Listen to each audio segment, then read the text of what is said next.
Atenção, está no ar a Rádio Libertadora. I have a dream. Assim sendo, declaro vaga a presidência da República. Começa agora o Hoje na História de Ópera Mundi. Hoje na História, 17 de abril de 1961. Estados Unidos tentam invadir Cuba pela Baía dos Porcos. No começo da manhã de 17 de abril de 1961, teve início a invasão da Baía dos Porcos, Playa Girón, quando um grupo de mercenários refugiados cubanos, treinados em bases da CIA e financiados por Washington, desembarcou em Cuba para tentar derrocar o governo de Fidel Castro. O ataque fracassou. Fidel Castro vinha sendo uma preocupação para os Estados Unidos, desde que assumira o poder em Cuba, à frente de uma revolução armada em 1º de janeiro de 1959. A nacionalização das companhias norte-americanas em Cuba, a oposição aos interesses geoestratégicos de Washington na região e o conteúdo dos inflamados discursos anti-imperialistas de Fidel incomodavam os estadunidenses. Além disso, Cuba movia-se em direção a um relacionamento mais estreito com a União Soviética, com o objetivo de contrabalançar eventuais dificuldades econômicas. Tais fatos levaram os dirigentes norte-americanos a concluírem que o líder cubano era uma séria ameaça aos interesses dos Estados Unidos no continente. Em março de 1960, o presidente republicano Eisenhower ordenou que a CIA treinasse e armasse uma força militar de exilados cubanos para uma invasão armada a Cuba. John Kennedy herdou esse plano quando assumiu a Casa Branca em janeiro de 1961. Embora alguns de seus conselheiros militares apontassem que um assalto anfíbio a Cuba por um grupo portando armamentos relativamente leves teria poucas chances de sucesso, Kennedy, do Partido Democrata, decidiu seguir adiante. Em 17 de abril, cerca de 1.200 homens, usando barcos de guerra norte-americanos, desembarcaram da costa sul cubana e caminharam até a Praia Girón. A esperança era que o desembarque serviria como estopim de uma revolta dos cidadãos cubanos contra o governo de Fidel Castro. O plano fez rapidamente água. As forças desembarcadas viram-se diante de rápidos e inesperados contra-ataques do exército cubano, e a pequena força aérea cubana conseguiu afundar a maioria dos barcos de apoio logístico dos invasores. Os Estados Unidos, por sua vez, hesitaram em empregar sua própria força aérea, temendo a reação da União Soviética. Além disso, o levante popular jamais aconteceu. Mais de 100 agressores foram mortos e mais de 1.100 capturados.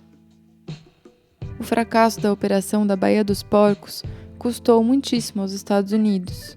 Fidel consolidou a unidade popular contra as investidas imperialistas, reforçou sua liderança e legitimou o pedido de reforço da ajuda militar soviética à ilha. Diante da ameaça de invasão, a ajuda passou a incluir mísseis.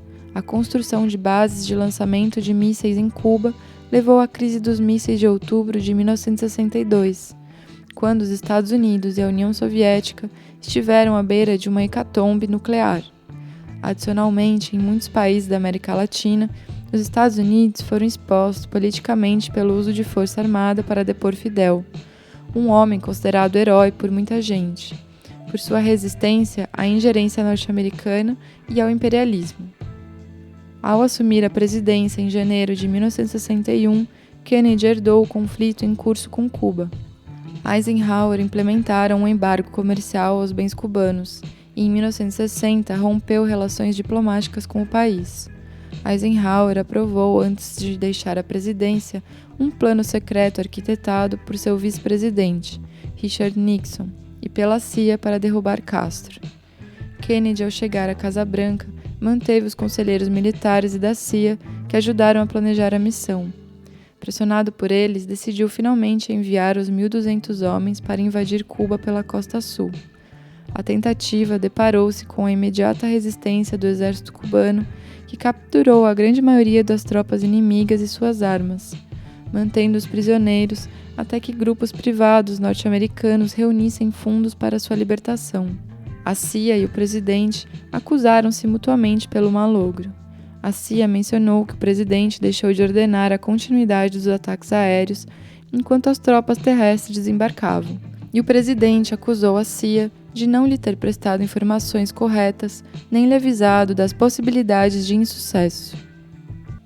Num memorando escrito em junho de 1961, Bob Kennedy, irmão do presidente e que passou a ser seu principal conselheiro a partir de então, concluiu que o fracasso se deu à incompetência da CIA e à completa falta de comunicação. Notou também que o desastre militar abalou duramente seu irmão, que passou a ficar preocupado em como tudo aquilo poderia refletir sobre sua liderança e sobre sua credibilidade da nação.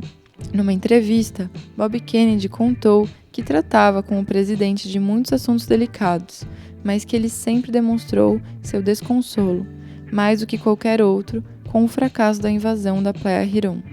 Hoje na História, texto original de Max Altman, organização Haroldo Cerávulo, locução Michele Coelho, edição Ela Manoeli. Você já fez uma assinatura solidária de Opera Mundi? Com 70 centavos por dia, você ajuda a imprensa independente e combativa. Acesse www.operamundi.com.br/apoio.